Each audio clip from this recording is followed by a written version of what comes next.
नमस्कार मित्रांनो. भारतामध्ये कॉंग्रेस जनता पार्टी अ, त्यांचं जंतर मंतरवर जे काही आंदोलन चाललंय, अ, ते आंदोलन अ, दिसायला जरी राजकीय दिसलं, तरी त्याच्यामागे जो विषय आहे तो इतका गंभीर आहे, की मला वाटतं की it's worth talking about today. की शिक्षणात घोटाळा, की नीट परीक्षेमध्ये आपल्याकडे सगळीकडे घोटाळे होतात, पण आता शिक्षणात घोटाळा होतो ही एक फार चिंतेची गोष्ट आहे. आणि याआधी मध्य प्रदेशमध्ये व्यापम म्हणून घोटाळा झाला होता, तुम्हाला आठवत असेल. पुढे त्याच्यावर विशेष काहीही कारवाई झाली नाही, कोणीही पकडले जात नाहीत. काही लोक ते ऑस्ट्रेलियाला पळून गेले. माझ्या ओळखीतल्या काही लोकांचे ते नातेवाईक होते आणि त्यांनी आम्हाला सांगितलं की हे असे असे लोक, आमचे नातेवाईक तिकडे ऑस्ट्रेलियात गेले आहेत आणि त्या या व्यापम घोटाळ्यात ते अडकले आहेत वगैरे वगैरे असल्या गोष्टी सगळ्या. So I mean it's horrible की इंडियामध्ये लोक घोटाळे करतात, परदेशात पळून जातात, ते पकडले जात नाहीत. आणि मग त्याच्यानंतर काही लोक म्हणतात की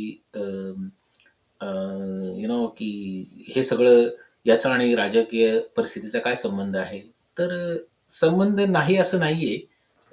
राजकीय वरदहस्त असल्याशिवाय या गोष्टी होऊ शकत नाहीत. ब्युरोक्रॅट्स त्याच्यामध्ये अडकले असल्याशिवाय ह्या लोकांना अभय मिळूच शकत नाही. की हे का नाही साळसूदपणे, राजरोसपणे परदेशात पळून जायचं, घोटाळे करायचे, तुमच्यावर कारवाई केली जात नाही.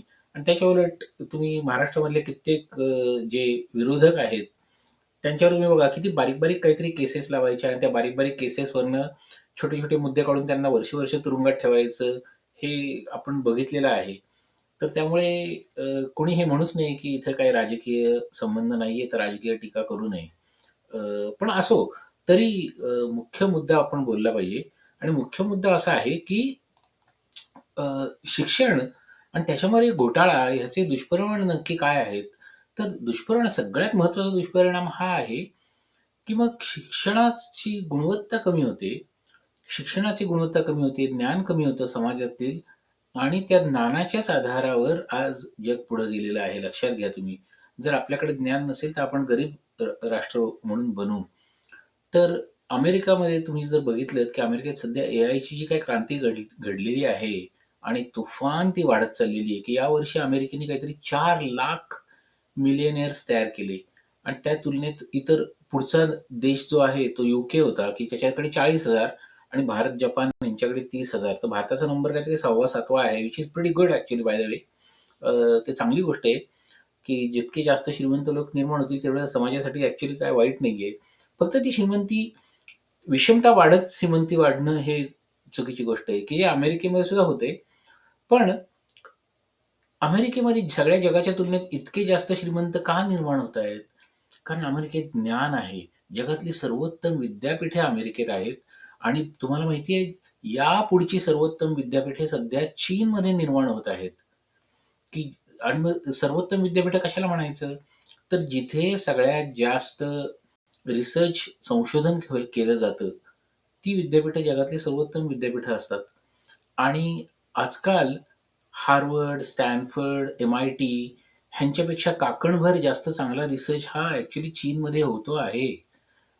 आणि म्हणून सुद्धा अमेरिका चिंतेत आहे, की चीनची प्रगती ही केवळ त्यांचं औद्योगिक सध्याचं आउटपुट बघून नाही मोजली जात, तर भविष्यात ते कुठे चालले आहेत. शिक्षण हा एक पाया आहे. ऊर्जा हा दुसरा पाया आहे, की आपल्या देशाला ऊर्जेची गरज असते.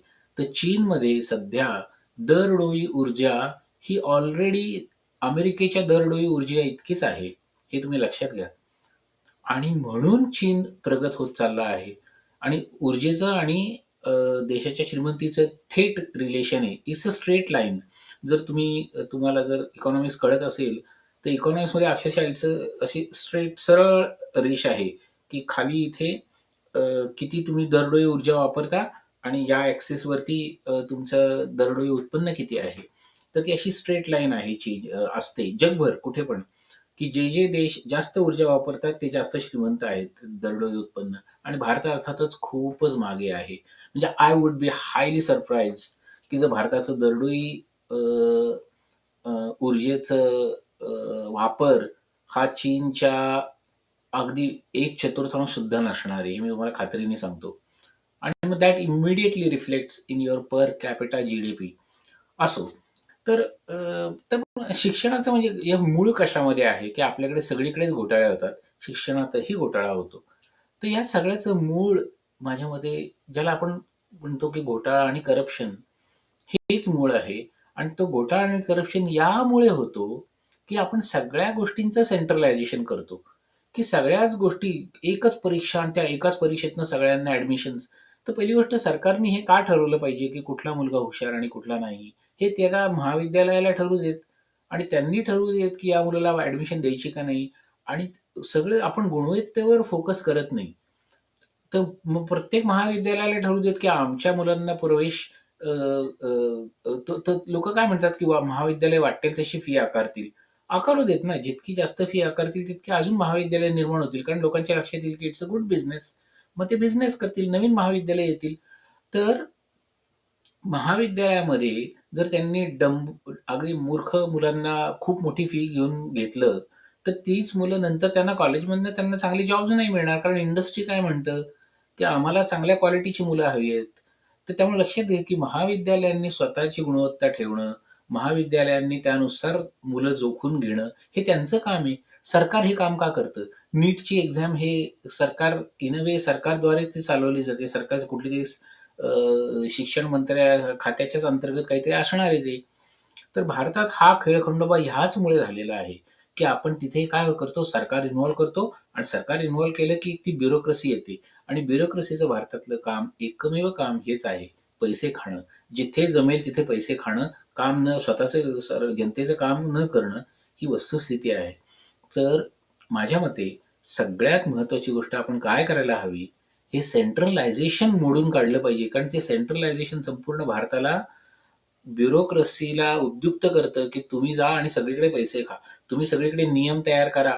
एन्व्हायर्नमेंट असेल, की लवासा, की लवासामध्ये इतकी झाडं मोडली, तितकी झाडं मोडली करत त्यांनी काहीतरी नियम लावले आणि लवासा प्रोजेक्ट उद्ध्वस्त केला. इतका सुंदर प्रोजेक्ट. अजूनही तुम्ही जाऊन बघा. लवासा ॲक्चुअली एक उत्कृष्ट प्रोजेक्ट आहे.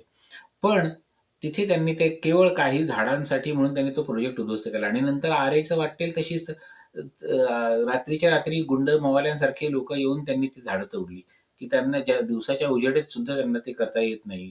अशी गोष्ट त्यांनी त्या आरेची सरकारतर्फे गुंडगिरी करून त्यांनी ती झाडं तोडली. तर मला असं वाटतं, की म्हणून हे सेंट्रलायझेशन हा भारताचा सगळ्यात मोठा शत्रू आहे.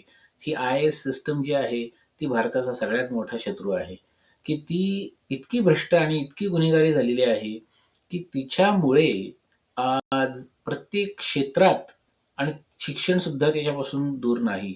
प्रत्येक क्षेत्रात घोटाळा पण आहे आणि अकार्यक्षमता आहे, की इनोव्हेशन येत नाही. कारण ज्या क्षणी तुम्ही माणसाला कळतं, की मी लाच देऊन पुढे जाऊ शकतो, तर तो म्हणतो मला बाकी इनोव्हेशन करायची गरज काय? मी समजा कुठला व्यापारी आहे, मी बिझनेसमन आहे.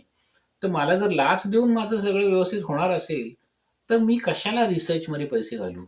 आणि भारतात आपण तेच बघतो, की भारतात वर्षानुवर्षे भारताचे जे बिझनेसेस आहेत, ते असेच चाललेले आहेत.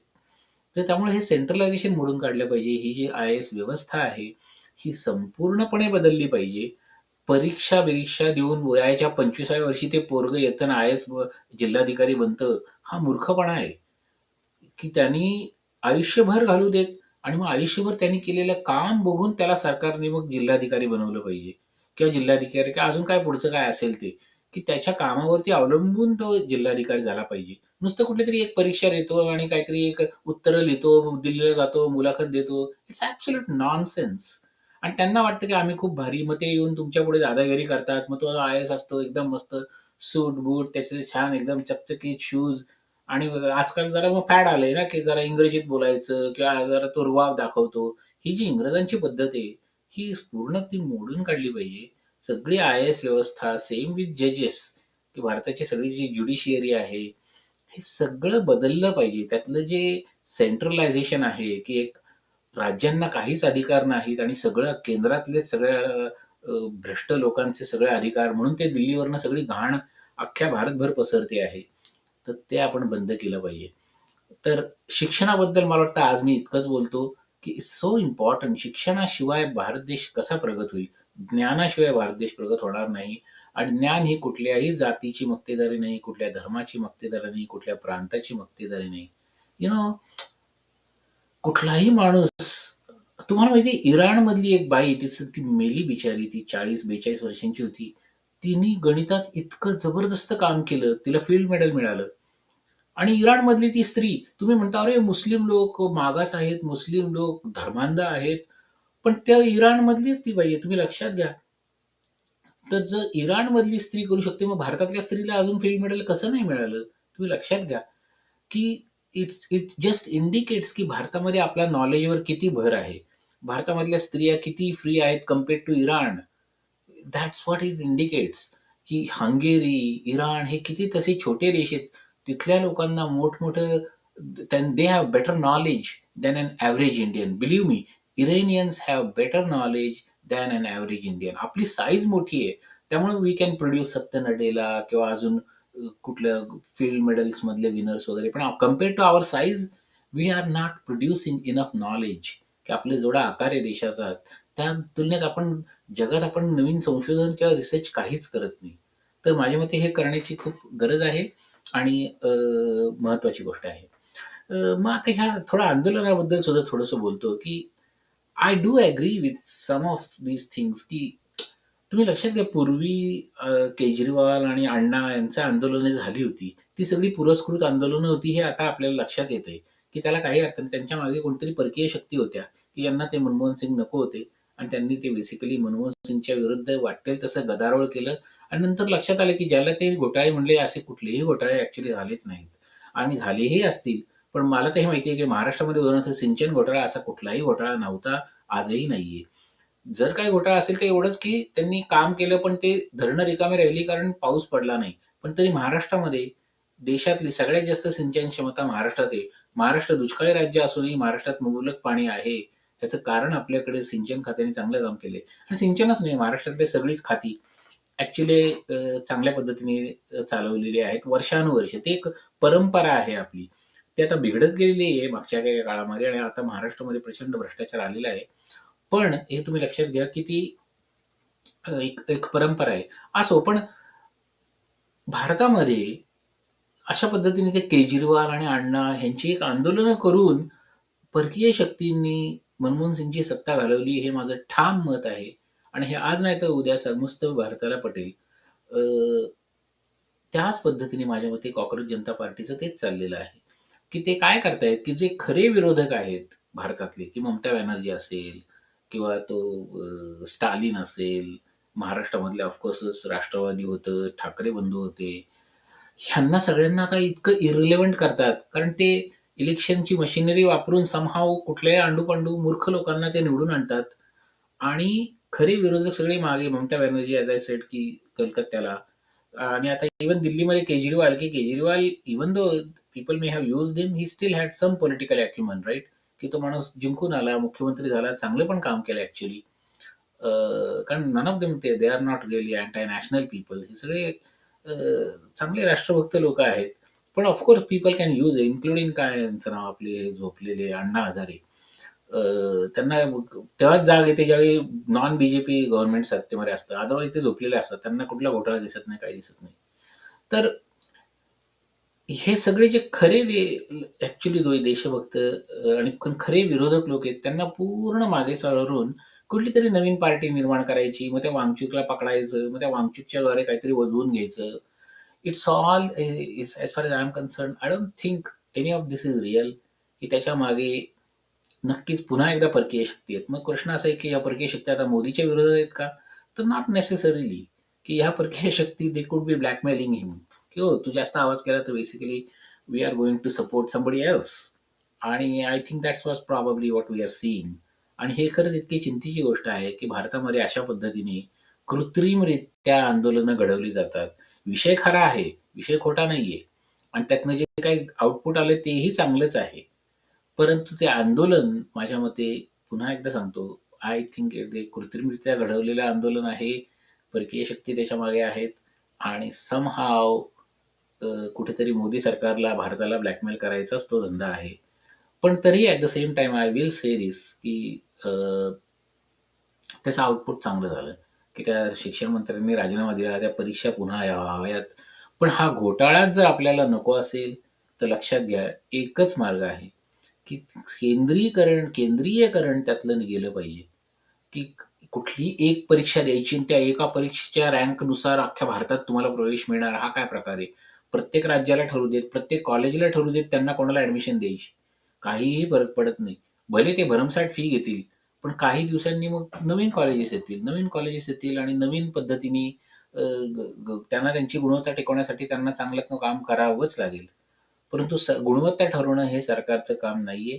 परीक्षा घेणं वगैरे असल्या गोष्टी सरकारचं काम नाहीये. आणि माझ्या मते डिसेंट्रलायझेशन झालं पाहिजे. आय-ए-एस व्यवस्था पूर्ण हाकलून द्या. कारण ते लोक भरपूर ते ते प्रत्येक ठिकाणी जाऊन त्याचं नाक खुपसून तो तिथनं पैसा काढणारे ते एक व्यवस्था आपण निर्माण केली आहे. वयाच्या 25व्या वर्षी तो येतो तुमच्या डोक्यावर बसतो. ते नको. ओके? चला मग आज इतकंच. पुन्हा पुन्हा नंतर पुन्हा बोलू वेगळ्या विषयावर.